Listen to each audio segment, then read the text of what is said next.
Hai semua, selamat datang di channel Baca Saham. Pada video ini, kita akan membahas satu topik dengan judul berikut ini. Tapi seperti biasa, semua pembahasan bukan rekomendasi dan hanya informasi. Ingat, kerugian kamu tanggung sendiri ya. Nah, pada video kali ini saya tertarik membahas beberapa saham yang cenderung memiliki probabilitas kenaikan sangat rendah di bulan Juli, setidaknya dalam 5 tahun terakhir. Data yang digunakan adalah tahun 2020 hingga tahun 2024. Tujuannya apa? Agar supaya jika kamu ingin membeli saham-saham ini, kamu bisa memanfaatkan momentum di mana harga sahamnya mengalami penurunan secara bulanan. Tapi ingat, yang kita bahas hanya dari sisi probabilitas naik turunnya. Kita tidak melihat di bulan mana saham tersebut mengalami penurunan yang paling besar secara histori, sehingga hal itu juga harus kamu pertimbangkan secara terpisah. Nah, sebagai informasi, berdasarkan data yang ada ini dari aplikasi Stockbit, IHSG sebenarnya punya probabilitas kenaikan yang sangat baik di bulan Juli dan bulan Agustus. Terbukti dalam 5 tahun terakhir, jika kamu lihat pada bulan Juli dan Agustus, probabilitasnya mencapai 100%. Artinya dalam 5 tahun selalu mengalami kenaikan. Entah itu tahun 2020, 2021, 2022, 2023, dan tahun 2024. Kita tunggu saja di tahun 2025 seperti apa. Akankah memecahkan rekor ini ataukah rekor ini bisa terus dipertahankan sehingga bisa mempermudah bagi kamu yang ingin menganalisa saham-saham tertentu ataupun pergerakan harga saham secara keseluruhan. Dan sebagai informasi, bulan Juli dan Agustus merupakan bulan terbaik bagi IHSG untuk probabilitas kenaikannya jika dibandingkan dengan bulan-bulan yang lain. Bisa kamu lihat, di bulan Januari probabilitasnya hanya 33%, 67% di bulan Februari, 33% di bulan Maret, 83% di bulan April, 33% di bulan Mei, 67% di bulan Juni.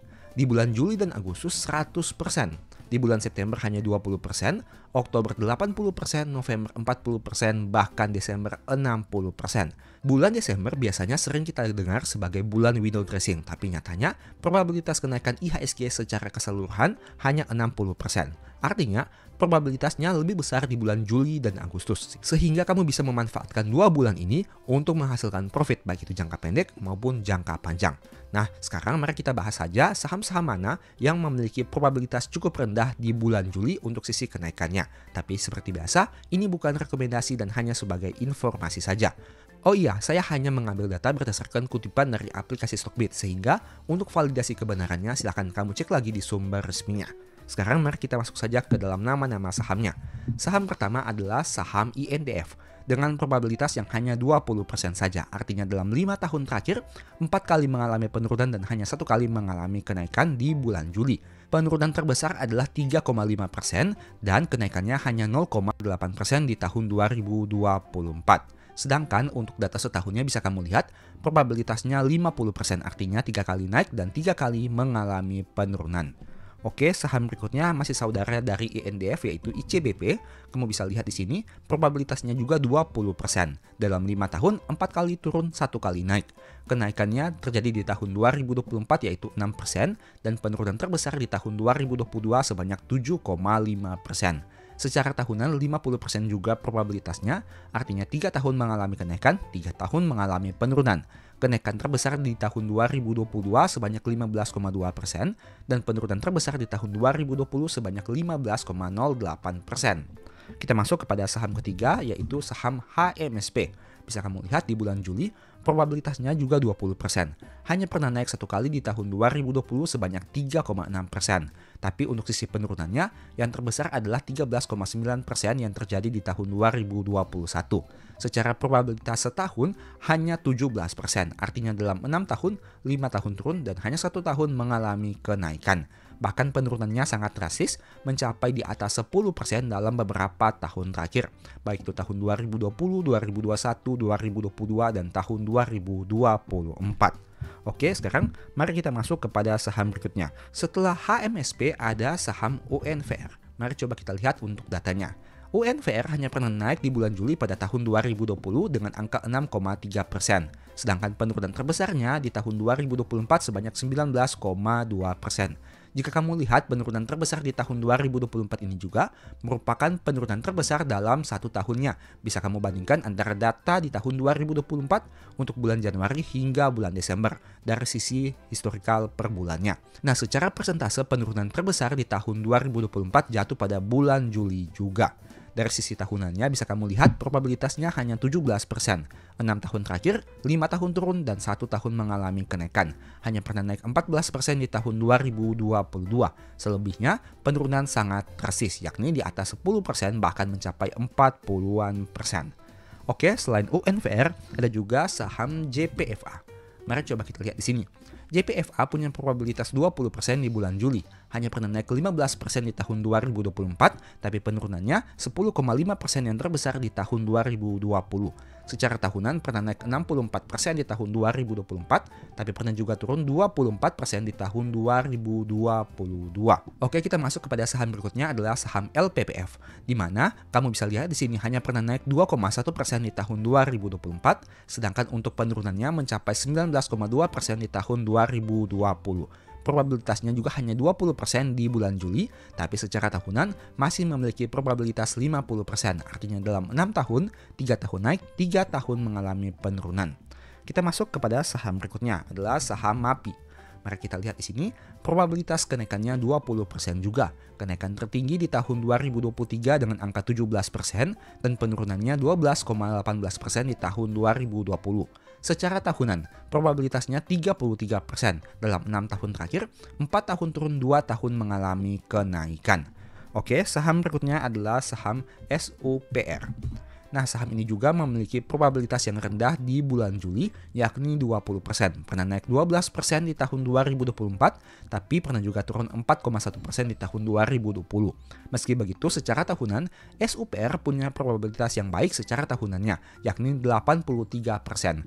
Artinya dalam 6 tahun terakhir, 5 tahun mengalami kenaikan dan hanya 1 tahun saja mengalami penurunan. Kenaikan tertingginya juga sangat fantastis, mencapai 277% di tahun 2021. Sedangkan untuk penurunannya masih 0,06% di tahun 2025 ini. Nah, saham terakhir adalah saham MKPI. Mari coba kita lihat di sini dengan probabilitas yang juga 20%. Pernah turun hingga 6,9% di tahun 2020, tapi pernah naik juga hanya 0,4% di tahun 2022. Secara tahunan 33% probabilitasnya, dalam 6 tahun, 4 tahun turun, 2 tahun mengalami kenaikan. Nah, dari beberapa saham yang kita bahas ini, apakah ada yang menurut kamu menarik untuk dipertimbangkan lebih lanjut? Silahkan kamu analisa secara mendalam dan pastikan semua pembahasan ini bukan rekomendasi dan hanya sebagai informasi saja. Saham yang mengalami penurunan secara bulanan memang bisa dilihat dari dua sisi. Di satu sisi, orang-orang yang sudah memiliki saham ini bisa saja mengalami floating loss dalam waktu jangka pendeknya. Tapi di sisi yang lain, bagi mereka yang ingin memanfaatkan momentum membeli di harga yang lebih rendah, mungkin data historikal ini bisa dijadikan sebagai bahan pertimbangan. Entah itu memilih saham-saham yang memiliki probabilitas yang paling rendah dalam bulan-bulan tertentu, ataupun mencari persentase nominal penurunan yang paling besar dari Januari sampai Desember dalam beberapa tahun terakhir. Silakan kamu pertimbangkan dan silakan kamu analisa lebih lanjut. Ingat, semua pembahasan ini bukan rekomendasi. Baik itu saham MKPI, SUPR, MAPI, LPPF, JPFA, UNVR, HMSP, ICBP, dan INDF hanya merupakan beberapa contoh saham saja. Dan sebagai informasi juga, data ini saya hanya kutip dari aplikasi Stockbit, sehingga untuk validasinya silahkan kamu cek lagi di sumber resminya. Semoga video ini bisa memberikan manfaat kepada kamu. Dan sebagai informasi, sebelumnya saya juga sudah sempat buat satu video yang mungkin bisa berguna. Nonton hingga selesai agar memperoleh pemahaman yang utuh. Pada video kali ini saya mau membahas beberapa saham besar yang harga sahamnya mengalami penurunan. Bahkan harga saham di tahun 2025 mirip seperti harga saham di tahun 2015 atau mungkin bisa lebih rendah lagi. Saham apa saja itu? Tapi seperti biasa semua pembahasan ini bukan rekomendasi dan hanya informasi. Kita langsung masuk saja ke dalam nama-nama sahamnya. Saham pertama adalah saham Astra International. Saat video ini dibuat di angka 4.610. Jika kamu lihat berdasarkan grafik yang ada ini, harga saham di tahun 2025 bahkan lebih rendah dibandingkan harga saham pada akhir tahun 2015, di mana sebelumnya berada pada angka harga di atas 5 ribuan, tapi kini di angka 4.160. Kemudian kita lihat dari sisi historical PBV-nya. PBV juga saat video ini dibuat di angka 0,84 kali, lebih rendah dibandingkan PBV di tahun 2015. Itu artinya dari sisi ekuitas, perusahaan menghasilkan kenaikan ekuitas sehingga meskipun dengan harga saham yang bisa dikatakan cukup mirip, tapi PBV-nya berbanding terbalik, di mana PBV yang awalnya di angka di atas 2 kali, kini hanya 0,84 kali. Kita lihat sekilas terkait informasi umum dari saham Astra International. Q1 untuk labanya tahun 2025 6,9 dan turun dibandingkan Q1 tahun 2024 dengan angka 7,4. Dari sisi rasio keuangan, gross profit margin-nya 20,4% dengan net profit margin 8,3%. Net income-nya turun 7,13% secara quarter year on year dengan tawaran dividend yield 8,8%. Dari aspek harga saham selama tahun 2025 masih turun lagi 5,9%. Nah, kita masuk kepada saham kedua. Saham kedua adalah saham TLKM dengan harga 2.740 saat video ini dibuat. Harga saham saat video ini dibuat di tahun 2025 mirip seperti harga saham di akhir tahun 2015. Tapi menariknya jika kamu lihat data histori di tahun 2015 yang awalnya harga sahamnya di bawah Rp3.000 pada tahun 2016 hingga tahun 2017 mengalami kenaikan yang sangat luar biasa bahkan di atas 4.500. Pertanyaannya, apakah hal yang sama bisa juga terjadi di tahun 2025 dan tahun-tahun selanjutnya? Kita lihat saja sepak terjang saham Telkom seperti apa. Mengingat kondisi di tahun 2015 itu pernah juga terjadi di tahun 2020, di mana pada saat menyentuh angka terendahnya, harga sahamnya pada beberapa saat kemudian mengalami kenaikan dan menyentuh angka di atas 4.500. Apakah pola yang sama akan terjadi di tahun 2025? Tidak ada yang mengetahui secara pasti. Dari aspek historical PBV-nya di angka 1,83, sama seperti Astra International, PBV di tahun 2025 jauh lebih rendah dibandingkan PBV tahun 2015 yang bisa menyentuh angka 3-4 kali. Dari aspek pencapaian labanya, di Q1 tahun 2025 5,8, angka ini turun dari sebelumnya 6,05 di Q1 tahun 2024. Untuk profitabilitasnya, net profit margin 15,8% dengan net income secara quarter year on year growth turun 4,01%. Tawaran dividend yield 7,7%. Di mana saat video ini dibuat di tahun 2025 pada bulan Juni, kamu bisa lihat datanya dari sisi historical dividend yang mereka pernah bagikan. Angka 212,47 ini merupakan dividen tertinggi dalam beberapa tahun terakhir. Bisa kamu lihat di sini untuk historical dividennya yang dibagikan perusahaan Telkom setiap tahunnya. Dari sisi harga saham selama tahun 2025, saham Telkom hanya naik 1,11%. Itu pun kenaikannya cukup tipis dibandingkan periode-periode sebelumnya. Oke, saham ketiga adalah saham BJTM. Saat video ini dibuat di angka 486 dan angka ini bisa dikatakan mirip seperti harga di tahun 2015. Nah, bagaimana dari sisi historical PBV-nya? PBV saat video ini dibuat di angka 0,58 kali dan juga merupakan PBV terendah jika dibandingkan dengan tahun 2015. Sebelumnya di atas 0,8 tapi kini hanya di angka 0,58 kali. Dari aspek kinerja keuangannya khususnya dari sisi labanya. Berhubung saham ini belum menerbitkan laporan Q1 tahun 2025 di aplikasi Stockbit saat video ini dibuat, maka kita lihat saja untuk kinerja di tahun 2024 yang ternyata mengalami penurunan secara tahunan dibandingkan 2023. Tapi jika kamu lihat di sini untuk aspek dividennya, menariknya dividen yang dibagikan di tahun 2025 ini berdasarkan kinerja tahun 2024 lebih besar dibandingkan dividen yang dibagikan di tahun 2024 berdasarkan kinerja tahun 2023. Silakan kamu pertimbangkan apakah BJTM ini masih menarik untuk dijadikan sebagai saham dividen atau tidak. Selama tahun 2025 harganya sudah turun 10% hingga video ini dibuat. Saham berikutnya adalah saham KLBF. Saat video ini dibuat di angka 1.530. Jika kamu lihat, dibandingkan tahun 2015, harganya bisa dikatakan cukup mirip. Dan untuk PBV-nya, mari coba kita bandingkan. PBV saat video ini dibuat di angka 3,05 kali. Dan angka ini lebih rendah dibandingkan PBV tahun 2015 yang bahkan pernah menyentuh angka di atas 5 kali. Itu artinya memang PBV saham KLBF ini mengalami penurunan. Tapi secara nominal, angka 3,05 ini masih lebih tinggi dibandingkan saham-saham lain yang mampu menghasilkan laba lebih besar. Di Q1 tahun 2025 labanya 1,07 triliun, memang mengalami kenaikan dibandingkan tahun-tahun sebelumnya. Jika kamu lihat secara data histori, setidaknya sejak tahun 2016 hingga tahun 2025, Q1 tahun 2025 labanya yang paling besar di Q1-nya. Nah itu berarti KLBF masih menghasilkan kenaikan kinerja di tahun 2025 hingga Q1. Gross profit margin 41% dengan net profit margin 12%. Net income-nya quarter year on year growth masih naik 12,4%. Tapi sayangnya dividend yield cukup rendah dengan angka 2,3% saja yang terakhir dibagi di tahun 2025. Dari sisi harga saham selama tahun 2025 ternyata masih naik 12,5%. Saham berikutnya saham Pegas, di mana saat video ini dibuat di angka 1685. Angka ini jika dibandingkan dengan tahun 2015 masih cukup rendah. Bahkan di tahun sebelumnya sempat menyentuh angka 4000 jika kamu lihat dari grafik ini, tapi saat video ini dibuat hanya di angka 1685. Pencapaian angka 4000 itu mungkin pernah terjadi di tahun 2015, sehingga kita tunggu saja di tahun-tahun selanjutnya apakah Pegas mampu mencetak angka yang sama atau tidak.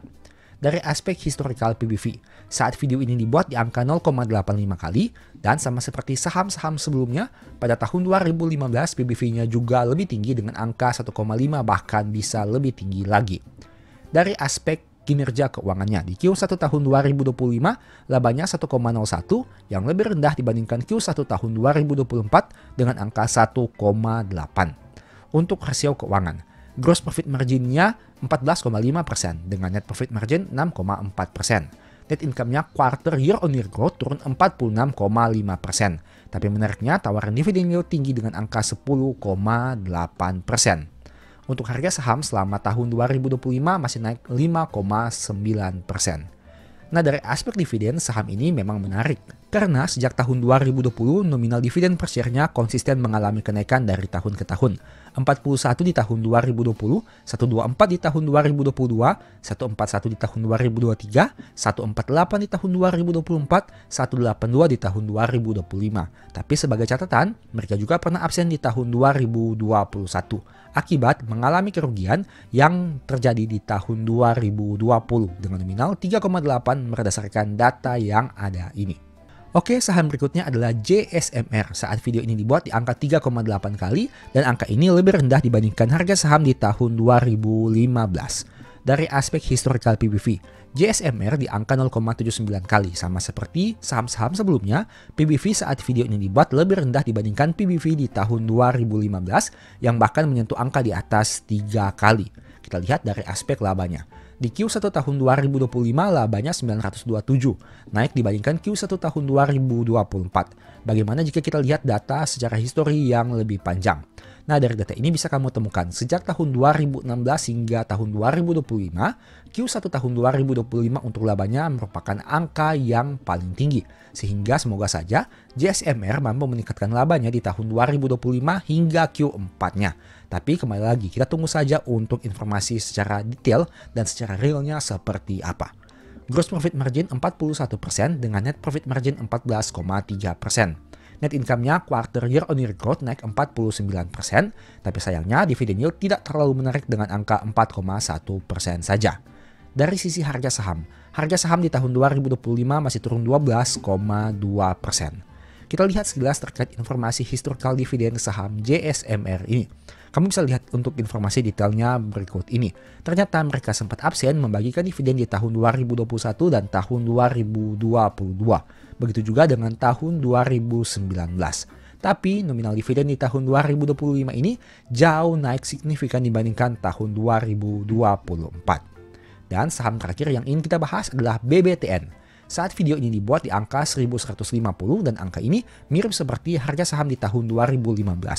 Jika kamu perhatikan menariknya, sejak tahun 2015, 2016, 17 hingga tahun 2018, harga sahamnya melonjak sangat signifikan dari yang awalnya Rp1.000 menjadi Rp3.500. Apakah hal yang sama bisa terjadi lagi? Kita tunggu saja untuk kinerja harga saham BBTN nantinya ke depan seperti apa. Dari aspek historical PBV, saat video ini dibuat di angka 0,48 kali dan angka ini lebih rendah dibandingkan PBV di tahun 2015 dengan nominal sekitar 0,95 kali.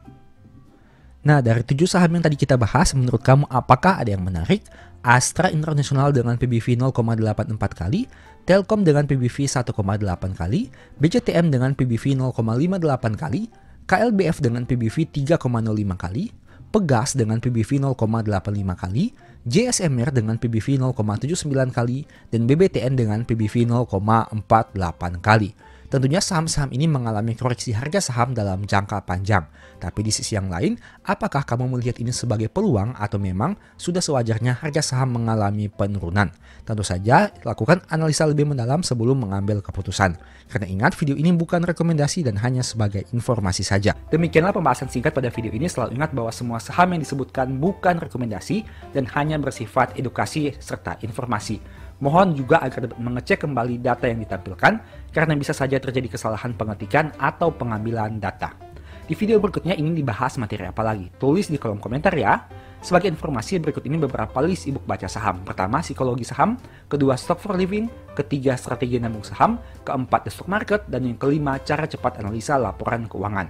Apabila tertarik, chat saja pada nomor WA yang ada. Sekian video ini, semoga bermanfaat. Thank you.